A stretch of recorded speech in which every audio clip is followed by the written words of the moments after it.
Make it friendly, make it fun. One for all and all for one. Make it special, make it Burger King. We flame roll every burger for a special taste for you. We do things right at Burger King, 'cause right is special too. Special just for you. Make it hot, make it fresh, make it better, make it best. Make it special, make it Burger King. Make it special, make it Burger King. Welcome back to Set Streets and Eats, guys. I'm Chris Bauer. Today I'm in Naperville, Illinois, in front of Burger King. This is not a normal looking Burger King, as you guys can tell. This probably doesn't look like anyone you've ever seen before. And that's not because these are a new design. This is actually the last original design Burger King left in the world. This is how all the original Burger Kings used to look from their inception from the 1950s all the way into the 1960s and early 70s actually. This is the last one, so I thought it was a perfect location to go in, grab a Whopper, discuss the history of the Burger King franchise, and I hope you guys will join me. Let's go eat.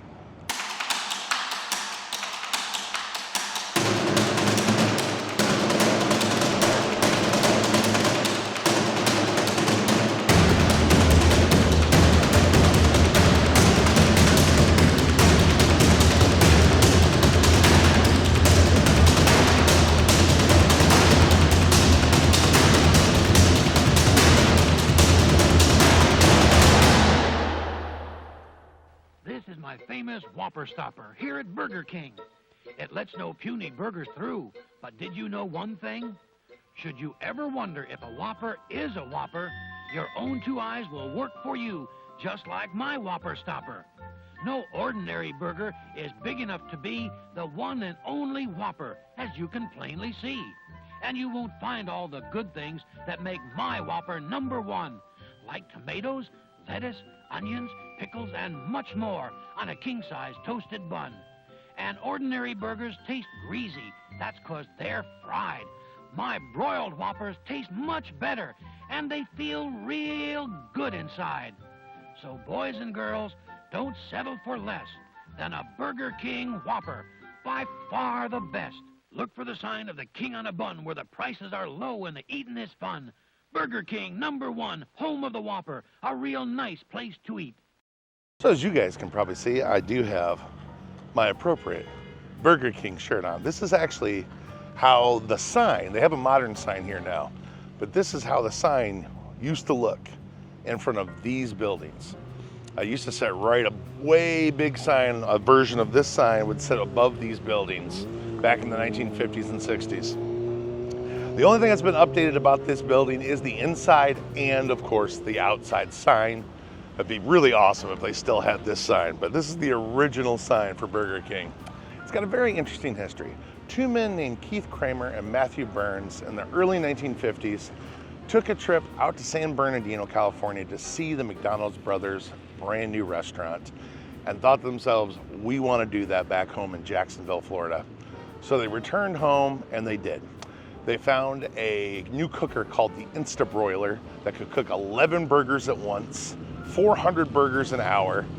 They bought several of those. They opened up their first restaurant and they called it the Insta Burger King. They launched those around Florida. They quickly were a hit and they sold burgers, fries, and shakes just like McDonald's did. After the founders started Insta Burger King, they of course expanded and started selling franchise licenses. They expanded to about 40 different locations throughout the 1950s over the next 5 years, including to two businessmen down in the Miami area named David Edgerton and James McLemore. Those guys owned 7 different locations in the Miami-Dade area of Burger King, Insta Burger King. But by the mid-1950s, sales started getting stagnant and the franchise needed something to pull it away from McDonald's. McDonald's was just, the growth of McDonald's was ridiculous and it was hard to compete. Burger King sold their burgers for 18 cents, McDonald's sold theirs for 15 cents. It was just tough to compete in that market, and McDonald's was consistent. Burger King struggled with their franchises with consistency. Their franchise agreements weren't really enforced, so a lot of the Franchisees wouldn't really hold up to the same quality. So people wouldn't get the exact same type of burgers and fries, which hurt them. So McDonald's was way better at that. And so they were struggling. But it wasn't until 1957 that they found the thing that would change everything. 200 million people, no two are quite the same. Each doing things their own way, each plays a different game. And most agree on some things, but all agree, they say. Everybody loves a burger if they can have it fixed their way. That's why America loves burgers. We're America's Burger King. Oh yes, America loves burgers, and we're America's Burger King. Oh, you can love them big or love them small, with everything or nothing at all. America loves burgers, and we're America's Burger King. We make 600 million burgers a year, one at a time. And we're America's Burger King. I've got my daughter Lily with me today. She doesn't normally eat Burger King, so she's gonna try it. I like Burger King myself. Shocker, I know. So the store struggled with low profits throughout the mid-1950s after the initial launch. Everything kind of settled down, and they struggled a little bit. And it wasn't until 1957 that the two franchisees, David Edgerton and James McLemore, walked into a little dive restaurant not far from one of their stores. And the reason they walked into it was because they had a line going out of it, and there was some buzz around it. And it's because they were serving burgers, and I mean a big burger. And this burger had lettuce, tomato, onions, mayo, ketchup, pickles, and it was really big. And they had one, and they realized this is exactly what their restaurant was missing. Because back then, just like McDonald's, their hamburgers, which were 3 cents more than McDonald's, just had mustard, pickles, ketchup, onions, and they were very small.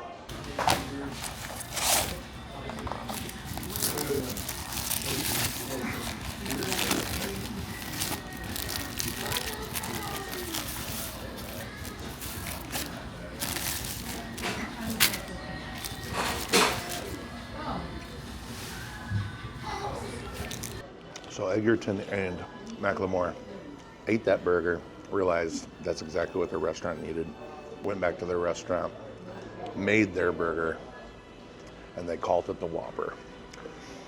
And in 1957, they debuted this burger, and it just exploded at Burger King's. Their regular burgers were 18 cents. They retailed this for 37 cents, and everybody came in for it.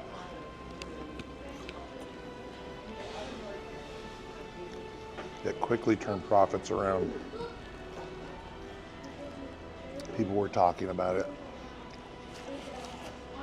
They even ran their first TV commercial. This is the Vanishing American. The Vanishing American hamburger.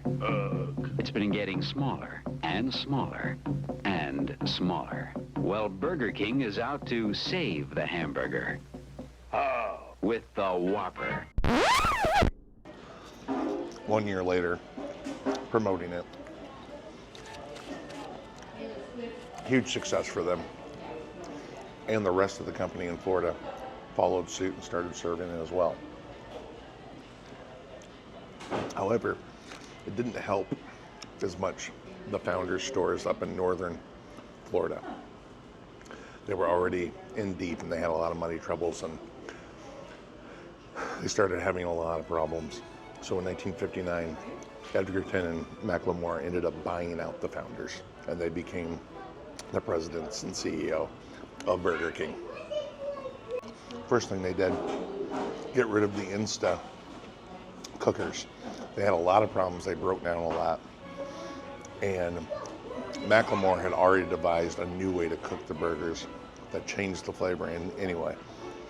and it put it on a chain mesh that put it across flames, which would not only mark the burgers as in lines, flame lines, but it actually added a whole other flavor to it, which became their signature taste. And it was called the Flame Broiler. Second thing they did is change the name from Insta Burger King to just Burger King, and then they added Home of the Whopper. They started selling franchise licenses outside of Florida, quickly went all over the U.S., and for 8 years they were very prosperous. America speaks its mind on the small hamburger. Okay, I give up. Where's the meat? You shouldn't let little things bother you. Oh, I wonder what it'll be when it grows up. What is this, a meat strike? America has spoken. Now Burger King answers with the Whopper. The wall-to-wall hamburger, so big that just one is a whole meal with pickles and sliced onions, fresh, juicy tomatoes and crisp garden lettuce. The Burger King Whopper. What do you say to that, America? Now that's a hamburger. That's a Whopper. Something to be proud of. Hey, you're all right. The bigger the burger, the better the burger. The burgers are bigger at Burger King. The bigger the burger, the better the burger. The burgers are bigger at Burger King. Home of the Whopper. But again, same problem started to leak back in. They couldn't keep up with the growth of McDonald's. It was tough. They didn't have a really great franchise agreement. They didn't keep up with their stores, so the quality, consistency was always a problem at Burger King. They didn't have a lot of reach being down in Florida with the nationwide rollout. So, means that they needed a bigger partner. In 1968, they ended up selling the whole company to Pillsbury. By that point, they had 274 stores, and they were able to sell the whole company to Pillsbury for $18 million, which was a huge profit for them, given what they had paid for it just 8 years earlier. Pillsbury was looking to get out of just grocery stores. They were looking to get into the fast food market, so it was kind of a match made in heaven. Pillsbury brought in Donald Smith, who was an executive at McDonald's. They poached him from McDonald's. Donald Smith turned their entire business around. He really implemented strong franchise agreements and was able to get them on track in that department. He also implemented a breakfast menu, kids menu, and he was responsible for one of their most successful kids promotion, which was the Star Wars glasses. Those things are still very, very popular today. Smith only lasted a couple of years. PepsiCo was able to lure him away. Once he was gone, they hired Norman Brinker. Norman Brinker actually was responsible for the Burger Wars campaign. He's the one that had that entire commercial campaign in the 80s that went after McDonald's and Wendy's pretty hard. That starred all those commercials that starred little Sarah Michelle Gellar. I just found out right now a regular hamburger is only 39 cents at Burger King. Only 39 cents for a burger. Is that my birthday? I know what it is. It's unbelievable. Do I look 20% smaller to you? I must to McDonald's. When I order a regular burger at McDonald's, they make it with 20% less meat than Burger King. Unbelievable. Naturally, McDonald's and Wendy's both sued Burger King and won.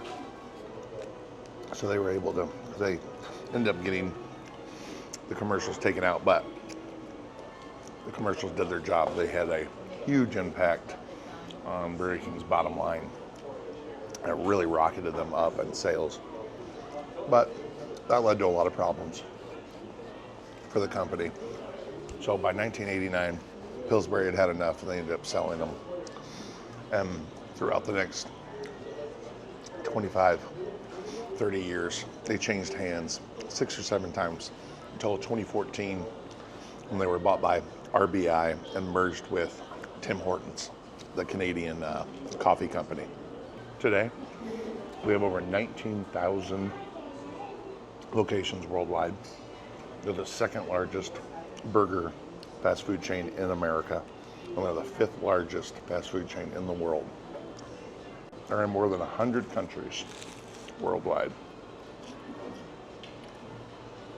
Pretty crazy. All from one little store in Jacksonville in 1953. A building's still around, by the way. I'll put up a shot of it. It's a Mexican grocery store today. This building was built in 1965. And it just survived throughout the years. The only thing that's been changed about it is it's remodeled inside here. And then it has a modern sign. But for whatever reason, they never rebuilt the outside of it. They always kept it original. And for whatever reason, this is the last one. There's no other older Burger King buildings left. At least that are still operating Burger Kings. Which is pretty cool. I wish they still had the original sign with this guy on it. That would be awesome. How is your chicken fingers? It was very good. I don't typically like this stuff, so. I know. You're not really much. I know. You're not much on Burger King in their plain broiled taste. I'm loyal to McDonald's. Right. I get it. I understand. I forget which company owned them in 2012, I think it was. But when they restructured, they changed their French fries. I know that was a huge bonus for them.